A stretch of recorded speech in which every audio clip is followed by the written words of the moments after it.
Furqan suresi Mekke'de nazil bo'lgan. Jami 77 oyat.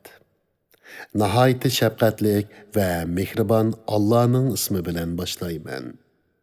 Bütün jahan ahlini Allah'ның azabidan agahlandırgıcı buluşu üçün bendisiga, yani Muhammed aleyhisselamga haq bilen batılını ayırgıcı Kur'an'ni nazil kılgan Allah'ның berkiti büyüktür.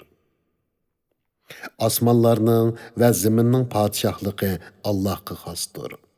Allohning bolasi yo'qdir. Podshohlikda sherkimi yo'qdir.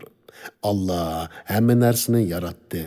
Ondan o'zining xohishi bo'yicha uningga munosib o'lchamni belgiladi. Mushriklar Allah'ni qo'yib, hech narsani yaratolmaydigan va o'zlari yaratilgan ilohlar, ya'ni butlarga ibodat qildi. Ular, yani butlar özlerden bire ziyanını dəfi qılalmaydı. Özlerge bire paydını keltürelmeydi.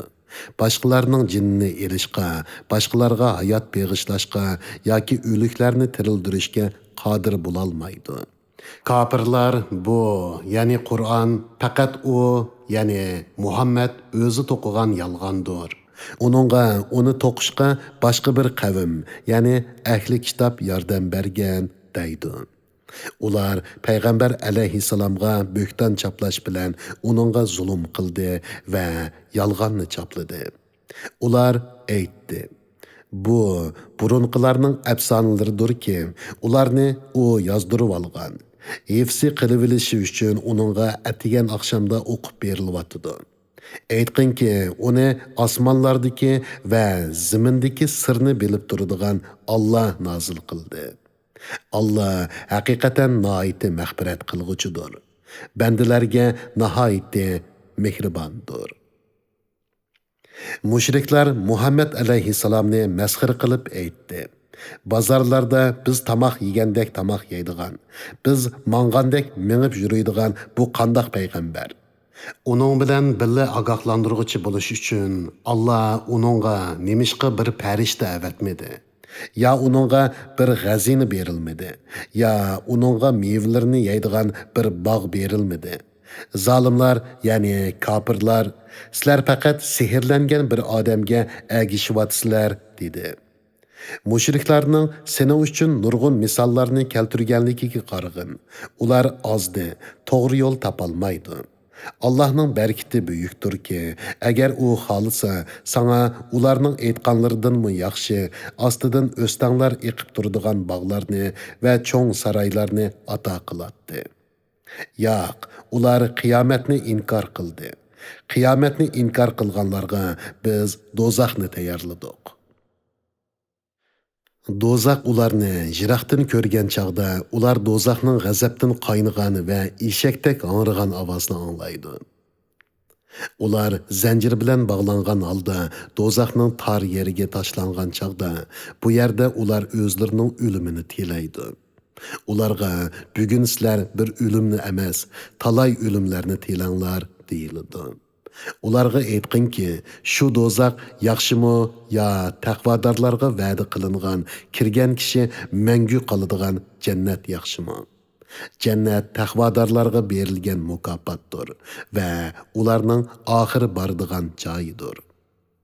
Ular jannatda xohlagan ne'matlardan bahramand bo'ladi. Jannatda mangu qoladi.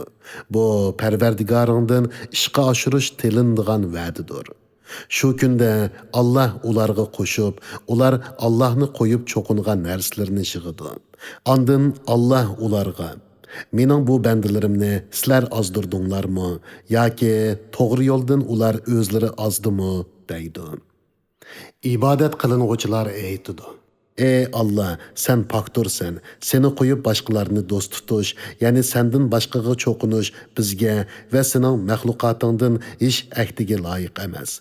Lekin sen ularni ve ularning ata bovlarini şu kadar nimetke çömdürdün ki, ular seni yad etishni unutdi. Ular halak bolğuchi qavim bo'ldi. Şübhəsizki, ibadet qilinguvchilar sizlarning ularni ma'bud degan so'zinglarni inkor qildi. Ey kuffarlar, sizlar o'zinglardan azobni dafi qilishqimi va bu balodan o'zinglarni qutuldirishga yordam berishgimi qodir bo'lolmaysizlar. Sizlardan kimiki Allohga sherik keltirish bilan o'ziga zulm qiladi ekan, uningga biz oxiratda qattiq azobni tetitimiz. Biz sendan ilgari avatgan payg'ambarlarning hammasilar albatta tomoq yeydi. Bozorlarda mengib yuratdi. Ba'zanlarni ba'zanlar bilan sinidiq. Sabr qilamsizlar, ya'ni sabr qilinglar. Parvardigoring sabr qilg'uvchilar bilan sabr qilmag'uvchilarni ko'rib turg'uchidir. Bizga muloqot bo'lishni umid qilmaydiganlar, ya'ni mushriklar nimishqa bizga farishtalar tushirilmaydi yoki biz nimishqa Parvardigorimizni ko'rmaymiz deyishdi. Shubhisizki ular o'zlarini cho'ng tutdi va to'limi haddidan oshdi. Ular, ya'ni mushriklar o'zlarining jinini ilish uchun tushgan farishtalarni ko'rgan kuni gunohkorlarga xush xabar bo'lmaydi. Farishtalar ularga sizlarga jannat haromdir deydi. Biz ularning qilgan yaxshi amallarini bir taraf qilib, uni uchib yurgan to'zandek qilib o'tamiz. Ya'ni ular iymonsiz bo'lganlikdan qilgan yaxshi amallarini yo'q chiqaramiz. Ahli jannat bu kunda eng yaxshi joyda va eng yaxshi oromgohda bo'ladi. Shu kunda osmon bulut bilan birlikda yeriladi. Farishtalar bandalarning nomi amalini ilib orqama-orqa tushidi. Padişahlık bu kunda merhametlik Allah'a xasdır. Bu gün kapırlarga qiyindir. Şu günü zalim, yani kapır, iki kolunu çişlep, ist, peygamber bilen nicatlık yolunu tutsamçı, ist, palanını dost tutmagan bolsamçı, Kur'an bana yetkendin kiyin, o, yani palanı meni Kur'an'dan şek şübisiz ki azdır deydi. Şeytan insanı azdırıp bulup taşlıp etidi. Peygamber aytdi: Ey Parvardigorim, şübhisiz ki mening qavmim bu Qur'onni taşlandık qilib qo'ydi. Shuningdek, ya'ni sana qavmingning mushriklardan dushmanlarni qilgandek, har bir payg'ambarga bir qism gunohkorlarni uning dushmani qildik.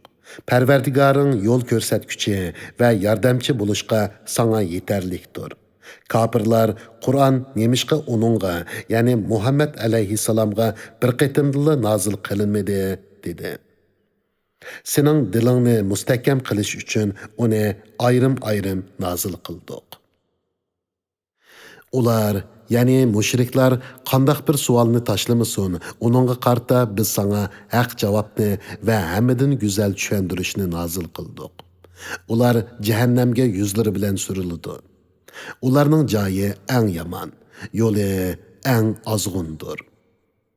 Shubhisizki biz Musoga kitob, ya'ni Tavratni ato qildik, hamda uning qarindishi Harunni uningga yordamchi qildik. Ularga bizning oyatlarimizni inkor qilgan qavmga beringlar dedik. U qavm kufrida ching turganlikdan ularni dahshatli turda halok qildik. Nuhning qavmi payg'ambarlarni inkor qilgan chaqda ularni g'arq qildik hamda ularni kishilarga ibrat qildik. Zolimlarga oxiratda qattiq azob tayyorladik. Ad qavmini, Samud qavmini, Ras aholisini va ularning orasidagi nurg'un ummatlarni ham halok qildik. Har bir qavmga nurg'un misollarni bayon qildik. Vaz nasihat unum bermaganlikdan har bir qavmni halok qildik. Ular haqiqatan Shamga berib kelishda yomon yomg'ir, ya'ni tosh yog'dirilgan shahardan o'tdi. Acaba ular uni ko'rib ibrat olmamdi? Yo'q, ya'ni ibrat olmaydi. Ular qiyomat kuni qayta tirilishni umid qilmaydi. Ular seni ko'rsa faqat masxara qilib olib, Alloh payg'ambar qilib avatgan mushumu? Agar dinimizda ching turmasak, Muhammad bizni ilohlarimizdan ozdirib atkili tasqalatdi, dedi. Kimning yo'lining eng xato ekanligini ular oxiratda azobni ko'rgan chog'da biladi. Aytib baqsangchi, nafsi xohishini iloh qilib olgan odamga nafsi xohishiga agishishdan uni saqlash uchun homiy bo'la olamsan. Ularning to'lisini gapini anglaydigan yoki tushunadigan odamlar deb gumon qilamsan. Ular tushunmaslikda faqat chaharpaylarga o'xshashdir. Balki ulardanmi battar gumrohdir. Parvardigoringning soyini qandoq so'zganligini ko'rmidingmi? Agar xohlasa, uni albatta muqim qiladi. Ondan quyoshni soyiga dalil qildik. Ya'ni kunning chiqqanligini soyining borligiga dalil qildik. Ondan uni asta-asta yo'qotdik. Allah sizlarga kechini libos, uyquni badaninglar uchun rahat qildi. Kunduzni tirikchilik uchun zaminda yeyildigan vaqt qildi. Allah rahmetini, ya'ni yağmurni yağdırış aldida shamolni xushxabar qilib avatdi. Yağmur bilan o'lik zaminni tirildirish va biz yaratgan hayvonlarni, nurg'un insonlarni suv bilan ta'minlash uchun bulutdan pok suvni tushirib berdik. Ularni vaznasiyat olsun deb yağmurni ularning orasida taqsim qildik. Ya'ni goh u yerga, goh bu yerga yağdırdik. İnsanlarning to'lisi Allohga kufrlik qiladi. Agar xohlasak, albatta har shaharga bir ogohlantiruvchi, ya'ni payg'ambar avatdik. Shuning uchun kofirlarga itoat qilmag'in. Qur'on orqali ularga qarshi paketlarni o'tirg'a qo'yib, barliq kuching bilan kurash qilg'in. Allah qudrati bilan biri tatliq bo'lgan, biri tuzliq bo'lgan dengizni ular bir-biriga tutishang'u bo'lgan holda qo'yibdi. Aralashib ketmasligi uchun ularning orasida parda, to'sma barpo qildi. Allah insonni obimandan yaratdi. Uni balalar nisbat berildigan va qudubachilik paydo qildigan ayoldan iborat ikki xil qilib yaratdi. Parvardigoring hammaga qodirdir. Ular, ya'ni mushriklar Allohni qo'yib, ularga foydami yetkazolmaydigan, ziyonmi yetkazolmaydigan narsalarga cho'qinadi. Kafir Parvardigorga osiylik qilish bilan shaytonga yordam berguchidir. Seni faqat jannat bilan xushxabar berguchi, do'zaxdan ogohlantirguchi qilib avatdik. Aytqinki, men Allohning amrini tabliq qilganligimga sizlardan hech haq talab qilmayman. Faqat mening tilaydiganim shuki, mening dinimga agishish bilan Parvardigori tarafga yo'l elishni xohlaydiganlar yo'l olsin. Hamma ishingda o'lmaydigan mangu hayot Allohga yo'langin. Uningga hamda aytish bilan Allohni pok deb e'tiqod qilgin. U bandalarning gunohlarini to'liq bilishda yetarlikdir. Allah osmonlarni, zaminni va ularning orasidagi narsalarni 6 kunda yaratdi. Ondan arsh ustida o'ziga loyiq ravishda qaror oldi. Allah nihoyatda marhamatlikdir. Buni, ya'ni Allohning buyukligini biladigan odamdan so'rag'in. Sana Allohning sifatlarini aytib berdi. Ularga, ya'ni mushriklarga, Rahmonga, ya'ni marhamatlik Allohga sajda qilinglar deyilsa, ular Rahmon degan nima? Sen bizni buyurgan narsaga sajda qilamdoq deydi. Bu so'z ularni iymondan texmi jiroqlashtirdi. Osmonda burujlarni, yenib turadigan chiroqni, ya'ni kunni va nurliq oyni yaratgan Allohning barkati buyukdir. Allah o'zining qudratini aslamoqchi bo'lganlar yoki o'zining ne'matiga shukr qilmoqchi bo'lganlar uchun kecha bilan kunduzni almishib turadigan qilib berdi. Marhamatlik Allohning yaxshi ko'radigan bandalari zaminda o'zlarini to'van tutib, tamkinlik bilan mangdi. Nodonlar ularga yoqtirmaydigan so'z qilsa, ular sizlarga omonlik tilaymiz deydi. Ya'ni gunoh bo'lmaydigan so'zlarni qiladi. Ular kechilarni Parvardigorga sajda qilish va qiyomda turish bilan, ya'ni namoz o'qish bilan o'tkazadi. Ular, ya'ni Allah yaxshi ko'radigan bandalar aytidi: Parvardigorimiz, bizdan jahannam azobini dafi qilgin. Jahannamning azobi haqiqatan sening dushmanlaringdan ayrilmaydi. Jahannam haqiqatan yomon qarorgohdir, yomon joydir. Ular, ya'ni Allah yaxshi ko'radigan bandalar xirojat qilganda isrofchilikmi qilmaydi, bexillikmi qilmaydi. O'tirhal xirojat qiladi. Ular Allohga ikkinchi bir ma'budni sherik qilmaydi. Alloh harom qilgan nohaq odam o'ltirish ishini qilmaydi. Zina qilmaydi. Kimki bu gunohlarni qiladi ekan, oxiratda u jazoga uchraydi. Qiyomat kuni uningga hasilab azob qilinadi. U mangu azob ichida xorlangan holda qoladi. Faqat ularning ichidan bu dunyodagi cheg'ida tövbe qilgan, iymon etgan va yaxshi amallarni qilganlarla bu holda qolmaydi. Allah ularning gunohlarini yaxshilikqa almashtirdi. Allah to'limu mag'firat qilg'uchidir va marhamat qilg'uchidir. Kimki gunohlarga tövbe qiladi ekan va amalni tuzaydi ekan, u Allohga yuzlangan bo'ladi. Ya'ni Alloh uning tövbesini qabul qilib, uningdan rozi bo'ladi. Ular, ya'ni Alloh yaxshi ko'radigan bandalar yolg'on guvohlik bermaydi. Yomon so'zni anglab qolgan chaqda oliyjanoblik bilan o'tib ketadi.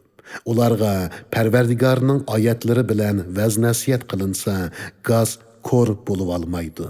Ya'ni uni berilib ixlos bilan anglaydi. Ular, ey Parvardigorimiz, bizga ayollarimiz va avlodlarimiz orqali shodlik beg'ishlashingni, ya'ni bizga sana itoatman farzand ato qilishingni tilaymiz. Bizni taqvodorlarning peshvosi, ya'ni taqvodorlarning namunasi, yaxshilikqa da'vat qilg'uchi qilg'in deydi. Әні шулар сәвірлік болғанлықлары үшін cennet bilen mukaffatlandı. Ular cennette pəriştilər tərəfindən qılınğan dua və salam bilen qarşı elindi. Ular cennette məngü qalıdı. Cennet nemi degen güzel qarargah, nemi degen güzel joy. Aytqin ki, agar sizlarning duoyinglar bo'lmasa, Parvardigorim sizlarga parvo qilmaydi. Ey kapırlar, peygamberni inkar qildinglar. Oxiratda sizlar qutulolmaydigan azobga duchor bo'lasizlar.